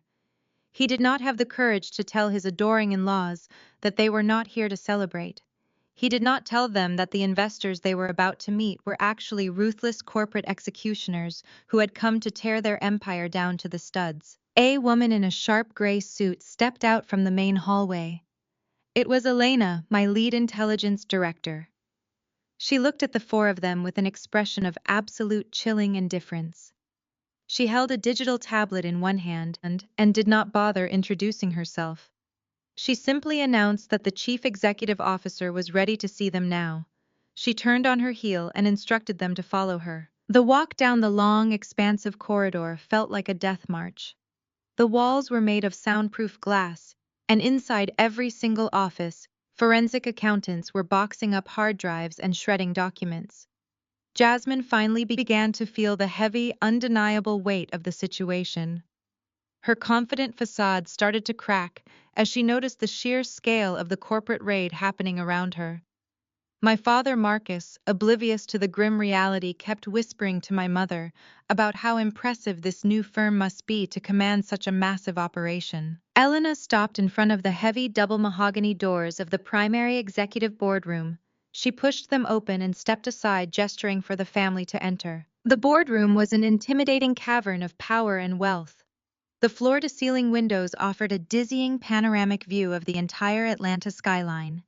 A massive polished glass conference table stretched across the center of the room. Standing along the walls were four of the most ruthless, sharp-suited corporate lawyers in New York City. They stood perfectly still, their hands folded in front of them, projecting an aura of absolute legal menace. The temperature in the room was bone-chilling, but all the gravity of the room was anchored to the far end of the glass table.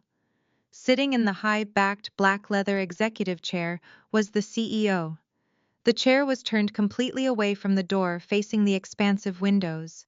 The figure sitting in it was perfectly still, projecting a silent, overwhelming authority that seemed to suck the oxygen right out of the room. Trevor stepped into the boardroom first, puffing out his chest and attempting to summon every ounce of his unearned privilege. He adjusted his suit jacket, cleared his throat loudly, and marched toward the glass table. He demanded that the CEO turn around and address him face to face. He barked that his time was incredibly valuable and he was not going to be subjected to theatrical corporate intimidation tactics. He loudly declared that he was a senior vice president and he demanded immediate respect. Jasmine followed right behind him, flanked by my oblivious parents. My mother Denise actually smiled at the formidable lawyers standing against the wall, whispering to my father that these must be the new partners Trevor brought in to facilitate Jasmine's promotion. She clutched her designer purse and looked eagerly toward the back of the leather chair, waiting to charm the wealthy New York executive who was supposedly going to make her daughter a star. They stood there at the edge of the glass table, a perfect portrait of arrogance, delusion, and desperate privilege. They were entirely ready to demand their place at the top of the corporate food chain. They had absolutely no idea that the predator sitting in the chair had specifically designed this room to be their slaughterhouse. I let the heavy silence hang in the air for exactly 3 seconds. Then I pressed the tips of my tailored shoes against the floor and slowly pushed. The heavy leather executive chair began to rotate. The mechanical swivel was completely silent, but the movement seemed to deafen the entire room. I did not rush. I let the anticipation stretch until it was almost physically painful. As my face finally came into view, the atmosphere in the boardroom instantly shattered. I was sitting perfectly straight, with my hands resting lightly on the armrests. I wore my emerald green silk suit, and my expression was a mask of absolute unyielding stone. Jasmine was the first to react. The breath rushed out of her lungs in a sharp, ragged gasp. She stumbled backward, her designer heels catching on the plush carpet, until her shoulder slammed hard against the soundproof glass wall. Her perfectly manicured hands flew to cover her mouth to stifle a scream. My mother Denise suffered a similar fate. The eager, ingratiating smile she had prepared for the wealthy New York investors completely melted off her face. Her grip loosened, and her oversized designer handbag slipped from her fingers. It crashed onto the floor, sending her expensive cosmetics and keys spilling across the marble. The clatter echoed through the room like a gunshot, but no one moved to pick it up. My father Marcus stood frozen. His chest, which had been puffed out just seconds ago, immediately deflated. His eyes were wide and unblinking, staring at me, as if a ghost had just materialized behind the most powerful desk in the building. Trevor, however, had a very different reaction. The color rapidly drained from his face, leaving him a sickly ashen gray. He stared at me with pure horror, realizing that the crisis management team called in to investigate his massive financial crimes was not a room full of strangers he could manipulate. It was me. But as the initial shock subsided, his deeply ingrained privilege and toxic arrogance fought their way to the surface in a desperate bid for survival. His face flushed a violent shade of red. Trevor slammed both of his hands flat against the thick glass of the conference table. The loud smack startled my parents, but the 4 corporate lawyers lining the walls did not even flinch. He leaned forward, spitting his words with furious indignation. He demanded to know what the hell I was doing sitting in the chief executive chair. He yelled that this was a restricted corporate lockdown and threatened to have me dragged out by security for trespassing. He turned his wild eyes toward the lawyers and demanded they remove this crazy woman from the building immediately. He barked that this was a professional environment and he would not tolerate a pathetic family prank while millions of dollars were on the line. I did not flinch. I did not raise my voice to defend myself. I did not even blink. I simply sat there in total silence and watched him unravel. It was a pathetic display of a man who realized his power was nothing more than an illusion. Before Trevor could reach for the conference phone in the center of the table to call security, my lead intelligence director. Elena stepped forward from the shadows of the room. Her heels clicked sharply against the floor, commanding instant attention. She carried a towering stack of heavily redacted financial files and slammed them down directly in front of my seat. The heavy thud silenced Trevor instantly. Elena looked at my family with absolute ice in her eyes. She did not raise her voice, but her words cut through the room like a scalpel.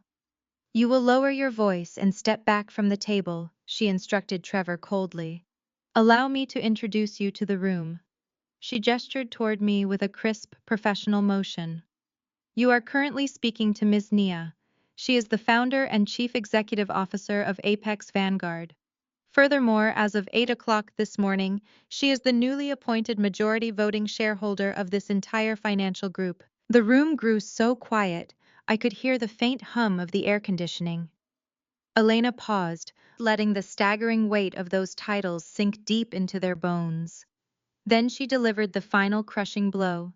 She holds absolute legal authority over every single asset, every single employee, and every single executive decision in this building.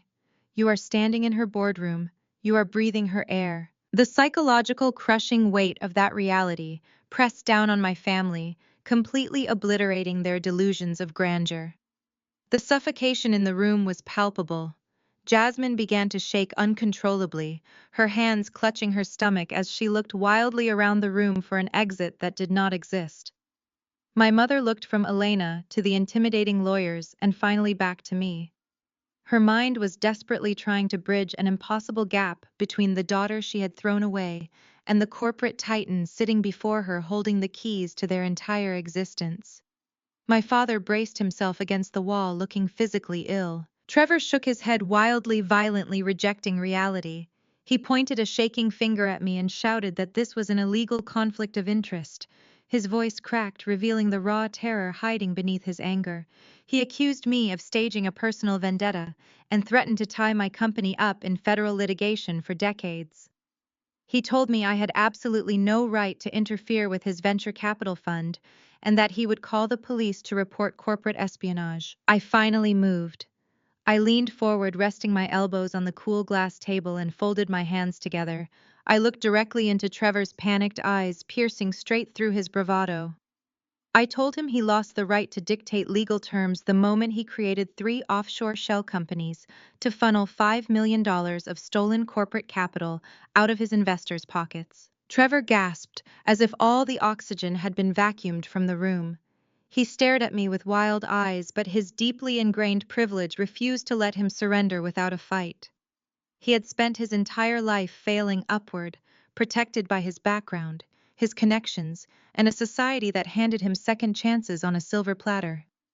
He desperately tried to summon that unearned authority one last time. He slammed his fist against the table, rattling the glass. "You are completely out of your mind!" He spat, his voice shaking with a volatile mix of rage and terror. "I am a senior vice president of a Tier 1 venture capital fund. You cannot just march in here with fake documents and accuse me of a federal crime. My legal team will bury you so deep you will never see daylight again. You have absolutely no jurisdiction over my fund." I did not blink. I did not raise my voice to match his frantic shouting. I simply reached out and picked up the thickest black folder from the stack Elena had placed in front of me. I tossed it effortlessly across the slick glass table. It slid with a heavy, satisfying thud, stopping precisely inches from Trevor's trembling hands. "Open it!" I commanded, my voice dropping to a low, dangerous octave. When he refused to move, paralyzed by his own cowardice, I narrated the contents for him. Page 4. Trevor. A transfer of $1.2 million executed on October 14th, routed through a dummy consulting firm registered in the Cayman Islands. Page 9. $2.8 million diverted from the employee pension acquisition budget, masked as a high-tier media buy. And my personal favorite, page 22. The exact internet protocol address logs showing you frantically trying to move those frozen funds from your home office at 3 o'clock this morning. Trevor stared at the closed folder as if it were a venomous snake preparing to strike.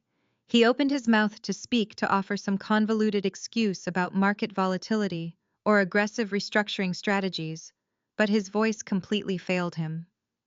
The impenetrable shield of his background, the expensive private schools, the generational wealth, the societal assumption that a man who looked like him could never be a common thief, was instantly pulverized by raw, undeniable data. "You thought you were invincible," I continued, rising slowly from the executive chair. I walked around the edge of the large table, my heels striking the marble floor with measured, predatory precision. You thought you could walk into this city, siphon millions of dollars from hard-working investors, and use my sister's communications department to launder the stolen capital. You truly believe that because of who you are, no one would ever dare to look closely at your books. You thought your status made you bulletproof. I stopped walking and stood directly over him, looking down at the man who had once mocked my ambitions.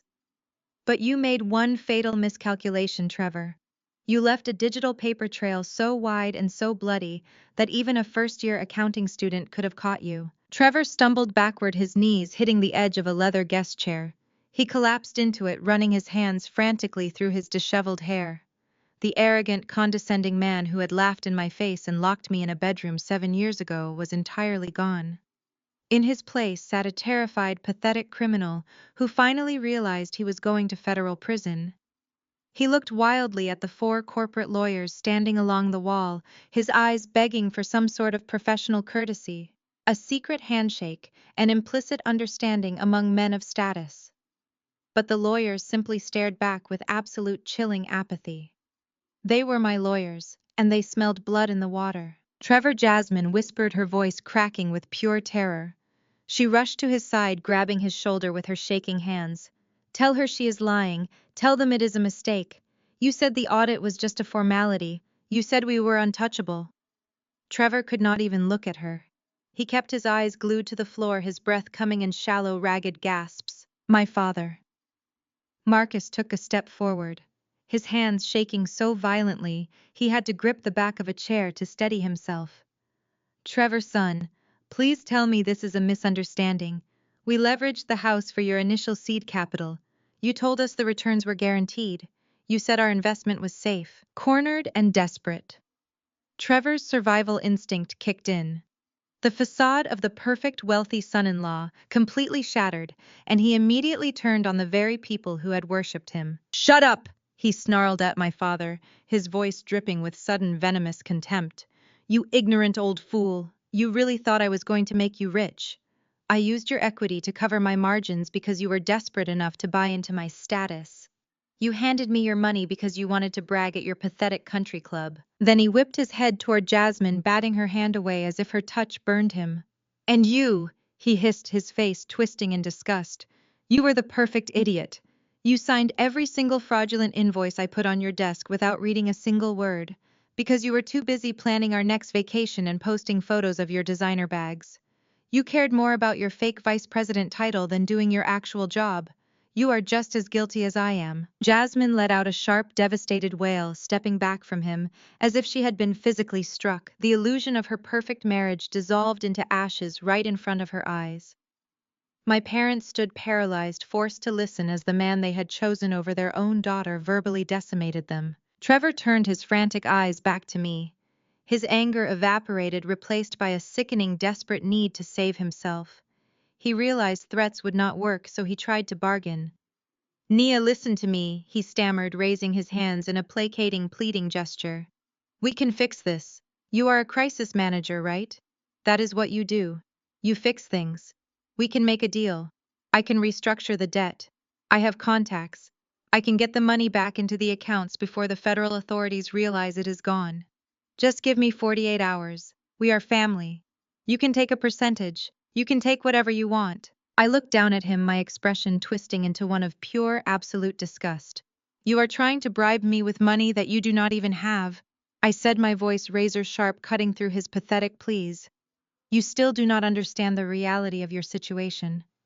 I am not here to negotiate a settlement, Trevor. I am here to facilitate an execution. I leaned in closer, forcing him to look directly into my eyes. The moment I signed the acquisition paperwork for this firm, my legal team handed this exact audit file directly to the Securities and Exchange Commission. There is no cover-up. There is no grace period. You are not going to call your wealthy friends to bail you out. Your venture capital fund is dead. Your reputation is completely decimated, and your future involves a highly publicized federal indictment. Trevor let out a choked, hollow sound and buried his face in his hands. He was utterly broken, stripped of his wealth, his freedom, and his pride. I stood up straight, adjusting the cuffs of my silk blazer, and turned my attention away from the ruined man in the chair. It was time to deal with the person who had blindly facilitated his crimes. I slowly shifted my gaze to my sister who was sobbing uncontrollably against the glass wall. My mother Denise suddenly lunged forward. The absolute shock that had paralyzed her for the last 10 minutes finally shattered, replaced by the fierce, irrational instinct to protect her golden child. She pushed past my father and stepped directly into my line of sight, physically shielding Jasmine with her own body. Her face was flushed with a desperate, frantic energy. "You have to stop this!" Denise demanded, her voice trembling but rising in volume. She pointed a shaking finger at the thick audit files resting on the glass table. "You are the CEO. You own this company now. You can make this all go away. You can delete those files and shred those reports right now. Trevor made a mistake, but Jasmine had nothing to do with it. She is your sister." I looked at my mother, completely unbothered by her frantic demands. Jasmine signed every single fraudulent wire transfer. She authorized the movement of stolen capital. Ignorance of the law does not grant you immunity from it. She did not know what she was signing. Denise shrieked, slamming her hand against the back of an empty leather chair. She trusted her husband. You cannot let her take the fall for this. You have the power to bury this investigation. Family protects family. Jasmine comes first. She has always come first, and you will protect her right now. The words hung in the freezing air of the boardroom. Jasmine comes first. I stared at the woman who gave birth to me. I let her exact words echo against the soundproof glass walls. And then I laughed. It was not a warm sound. It was a dark, chilling, hollow laugh that sent a visible shiver down my father's spine. I stood up from my executive chair and slowly walked around the massive mahogany table. My heels clicked against the polished floor with the rhythm of a ticking clock. I did not stop until I was standing less than 2 feet away from my mother. "Jasmine comes first," I repeated, my voice dropping to a deadly quiet whisper. "That is exactly what you told me 7 years ago. Do you remember that morning, Mother? Do you remember standing in the doorway of my bedroom, blocking my only exit while you tossed screaming toddlers onto my professional portfolio?"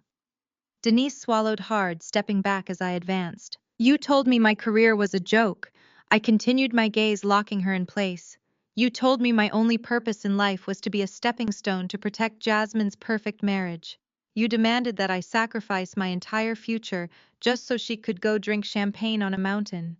You threw me away like garbage because you thought Trevor was your golden ticket to elite society." I shifted my attention to Jasmine, who was cowering behind my mother, sobbing uncontrollably. The heavy designer makeup she had so carefully applied that morning was now running down her face in dark, ugly streaks. She looked absolutely pathetic. "Nia, please," Jasmine begged, her voice cracking.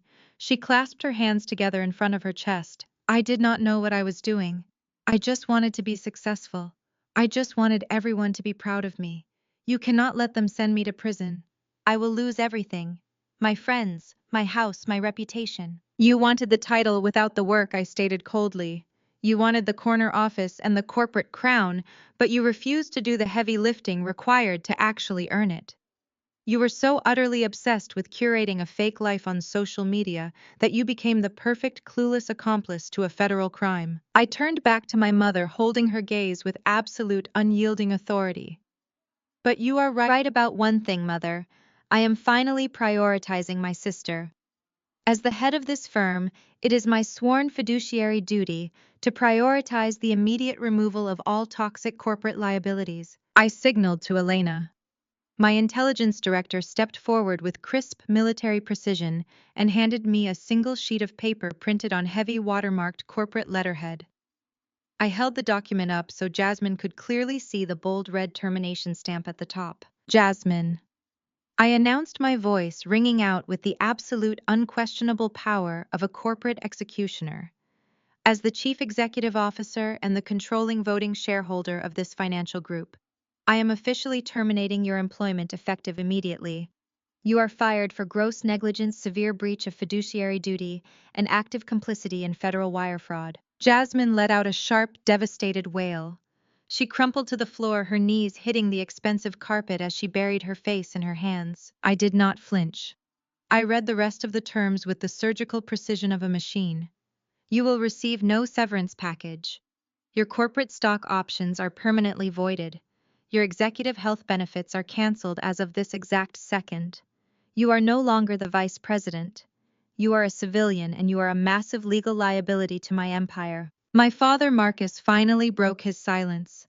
He rushed forward and dropped to his knees beside his golden child, wrapping his arms around her shaking shoulders. He looked up at me with tears pooling in his eyes, his pride completely shattered.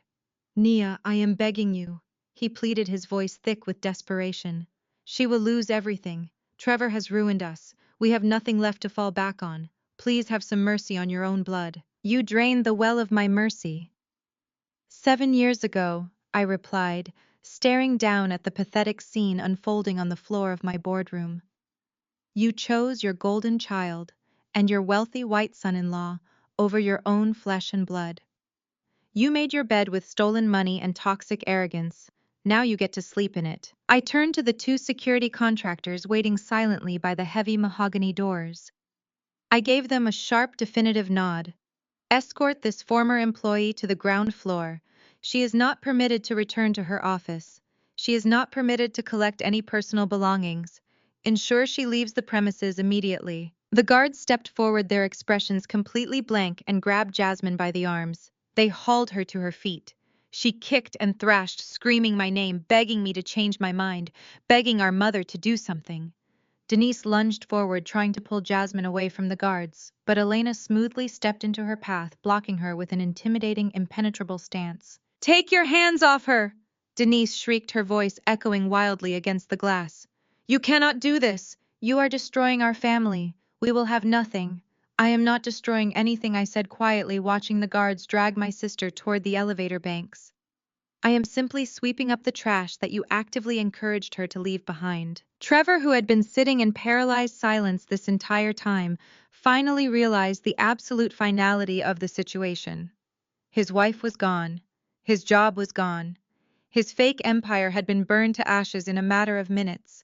He looked at me, a hollow, empty shell of the arrogant man who had walked into this building just an hour ago. But the execution was not over. The corporate cleanup had only just begun. I had saved the most devastating, perfectly calculated blow for the very end. I walked back to my leather chair, sat down, and picked up the final folder, resting on my glass desk. It was time to sever the last remaining thread of their toxic delusion. I opened the sleek black folder resting in the exact center of my glass desk. The high-grade paper made a sharp, crisp sound as I turned to the final page. The boardroom was suffocatingly quiet.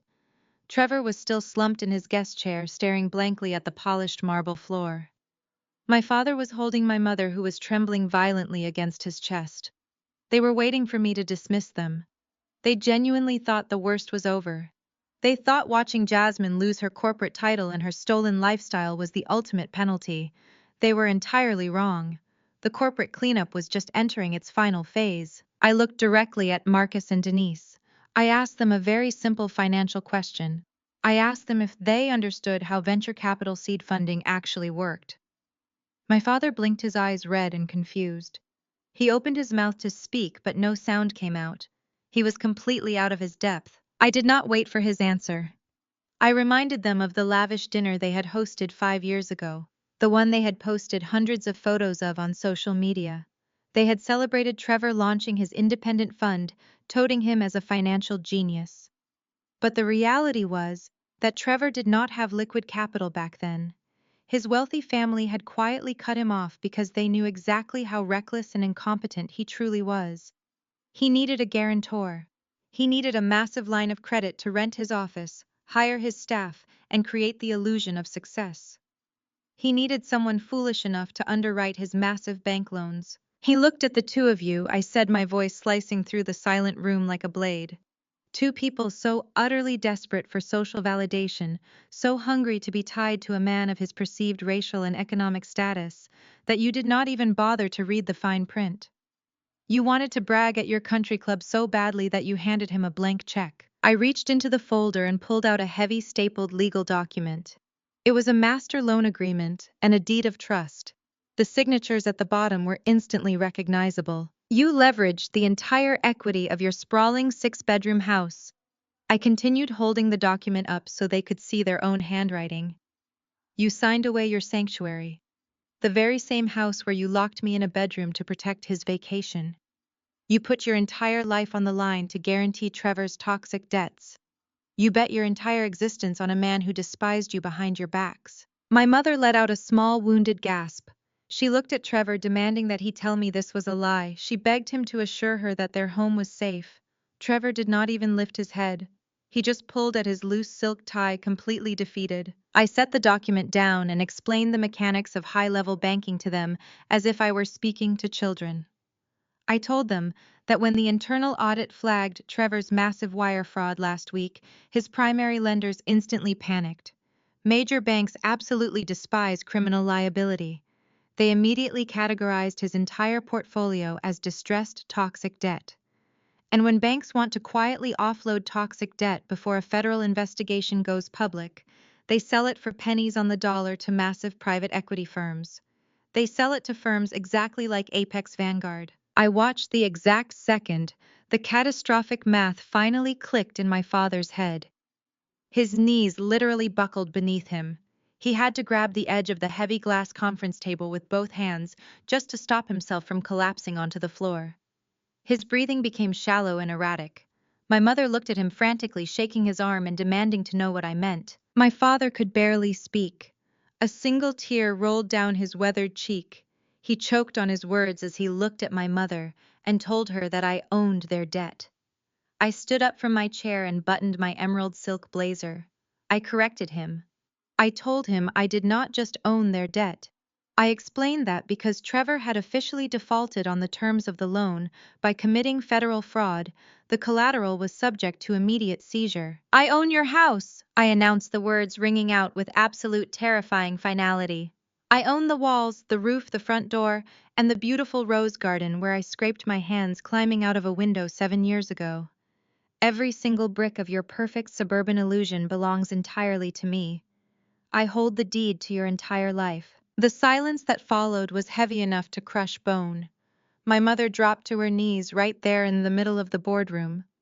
The woman who had spent my entire life obsessed with appearances, who had treated me like a stepping stone for her own vanity, was kneeling on the floor in front of me, weeping uncontrollably. She begged me not to take her home. She cried that she was too old to start over. She pleaded with me to remember that she was my mother and that blood had to mean something. My father could not even look at me. He stared at the legal document on the table, completely broken. The pride he had carried for decades, the arrogance that had allowed him to throw his own daughter away, was entirely pulverized.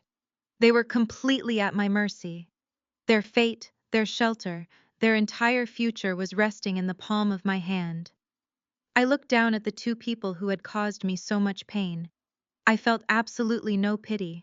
I felt no remorse. I only felt the cold, precise satisfaction of a ledger that had finally been balanced. Before my mother could utter another desperate plea, the heavy mahogany doors of the boardroom swung open with a violent, authoritative force. The two security contractors stationed by the entrance immediately stepped aside, clearing the path for the real authorities. A team of 6 federal agents walked into the room. They moved with absolute synchronized precision. They wore dark windbreakers with the bright yellow letters of the FBI and the Securities and Exchange Commission printed sharply across their backs. Silver badges gleamed against their chests, catching the cold light of the room. The corporate cleanup had officially transitioned into a federal criminal takedown. The lead agent, a tall, uncompromising man with a hardened expression, did not waste a single second on pleasantries. He walked straight past my kneeling mother and approached the glass conference table. He stopped directly behind Trevor's chair. Trevor did not try to run. He did not try to invoke his family name or his elite university pedigree. The sheer weight of the federal badges completely evaporated the last remaining fumes of his arrogance. He sat frozen in the guest chair, his eyes wide and vacant, watching his entire life shatter into a million irreparable pieces. The agent spoke with a loud, booming voice that commanded the entire room. He stated Trevor's full name and officially placed him under arrest for multiple counts of federal wire fraud, corporate embezzlement, and severe violations of the Securities Exchange Act. He instructed Trevor to stand up and place his hands behind his back. When Trevor could not command his legs to move, two agents stepped forward. They grabbed him by the shoulders, hauled him roughly to his feet, and twisted his arms behind his back. The sharp metallic click of the steel handcuffs locking around his wrists echoed through the silent boardroom. It was the absolute sweetest sound I had ever heard. The man who had mocked my minimum wage jobs, who had laughed at my career ambitions, and thought his skin color and bank account made him invincible, was now physically bound, like the common thief he truly was. The agents patted him down, emptying his pockets of his luxury wallet, his expensive car keys, and the corporate phone he had used to steal millions. As they marched, Trevor toward the exit. The boardroom doors remained wide open, revealing the expansive reception area outside. The timing was nothing short of cinematic perfection. The executive elevator chimed and the polished metal doors slid apart. Jasmine was standing inside, flanked by the security guards who had just escorted her downstairs. But they had not let her leave the building. They had been waiting for federal clearance. Jasmine stepped out of the elevator and froze. She saw the federal agents. She saw the bright yellow letters on their jackets. And then she saw her husband, the man who was supposed to buy her a mansion and elevate her to high society, being frog marched down the marble hallway in steel handcuffs. A guttural, agonizing scream ripped from Jasmine's throat. It was not her usual theatrical crying. It was a raw, primal sound of absolute terror. She broke away from the security guards and lunged toward Trevor. "Trevor, tell them," she shrieked, her voice cracking in pure panic. "Tell them it is a huge mistake. Tell them you have the money. Do not let them take you." Trevor did not even look at her. He kept his head bowed, his shoulders slumped in absolute defeat as the agents pushed him forward. He walked right past his hysterical wife without speaking a single word, leaving her to face the catastrophic damage he had orchestrated. Two female federal agents immediately stepped into Jasmine's path. They blocked her from reaching Trevor and calmly informed her that she was being detained for questioning regarding her role in the approval of fraudulent wire transfers. They did not handcuff her, but they took her by the arms and guided her toward a separate holding room. Jasmine fought against their grip, twisting her body and looking wildly around the corridor. Her eyes locked onto me as I stood in the doorway of the boardroom. The arrogant, spoiled golden child was completely gone. She was hyperventilating her designer dress, wrinkled, her expensive makeup smeared completely across her face in dark, ugly streaks. "Nia, please," she begged, sobbing so hard she could barely form the words. "Please do not let them take me. I am your sister. I will do anything. I will give the title back. I will give the money back. Just tell them to stop. You fix things, Nia. Fix this." I stood perfectly still, my hands resting casually in the pockets of my emerald suit. I looked at her with the same cold, unflinching indifference she had shown me for 32 years. I told her that she should have read the documents before she signed them. I turned my back on her and walked into the boardroom, letting the heavy mahogany doors swing shut, cutting off the sound of her desperate, pathetic wails. Inside the room, the atmosphere was completely devastated. My mother Denise was still on the floor. She had witnessed the entire scene through the glass walls. She had watched her wealthy, privileged son-in-law get hauled away in chains. She had watched her golden, perfect daughter get detained by federal authorities. Her entire universe, built entirely on false prestige, social climbing, and toxic favoritism, had just been vaporized in a matter of minutes. Denise collapsed entirely. She fell forward, her hands pressing flat against the cold marble floor, and she began to hyperventilate. It was the very first time in her entire life she was tasting the bitter metallic flavor of absolute unconditional loss. There was no one left to manipulate. There was no one left to blame. There was no wealthy benefactor coming to save her. She had traded her own flesh and blood for a seat at a table that was funded by stolen money. And now she was left with absolutely nothing. My father, Marcus, slowly sank into a chair, burying his face in his trembling hands. He was crying quietly, the silent, defeated tears of a man who realized he had destroyed his own family for a mirage. They had absolutely no money, no home, no status, and no future. The country club friends they so desperately wanted to impress would be reading about their spectacular downfall in the Financial Times by tomorrow morning. They would be the ultimate social pariahs of Atlanta. I walked back to my desk and picked up my briefcase. The corporate takeover was officially complete. The criminals had been removed, the assets were frozen, and the toxic liabilities had been permanently neutralized. I had executed a flawless, brutal restructuring of both this financial corporation and my own family tree. I stood at the head of the conference table and snapped the golden clasps of my briefcase shut. The sharp metallic sound snapped my mother out of her shock-induced trance. She scrambled awkwardly from the marble floor, grabbing the hem of my emerald blazer with trembling hands. Her tear-streaked face was a portrait of absolute desperation. "Nia, please," she sobbed, her voice cracking under the weight of her impending homelessness. "You cannot do this to us. You cannot take our home. Where will we go? We are your parents. We gave you life. You have made your point. You won. Just please let us keep the house." My father looked up from his hands, his eyes bloodshot and pleading. He weakly echoed her sentiments, begging me to show some shred of family loyalty, promising that things would be different now. He swore they had learned their lesson and pleaded with me not to throw them out onto the street at their age. I looked down at my mother's hands, desperately clutching my pristine silk blazer. I did not pull away immediately. I simply stared at her fingers until she realized the sheer boundary she was crossing and slowly withdrew her hands, shrinking back in fear. I stood perfectly straight, smoothing out the fabric where she had touched me. I tilted my chin up, looking down at the two people who had once held absolute terrifying power over my life. The fear in their eyes was the exact same fear they had forced me to swallow when they locked me in that bedroom. "I do not negotiate with toxic assets," I said, my voice cold and unyielding. "The deed belongs to Apex Vanguard now. The foreclosure process has already been legally initiated, and there is absolutely nothing your lawyers can do to stop it." I stepped past them, moving methodically toward the heavy mahogany doors. But before I crossed the threshold, I paused. I turned my head just slightly, casting one final chilling look over my shoulder at the ruined king and queen of their fake suburban castle. "You have exactly 30 days to pack up whatever cheap possessions you have left," I commanded, my words landing like heavy stones in the quiet room.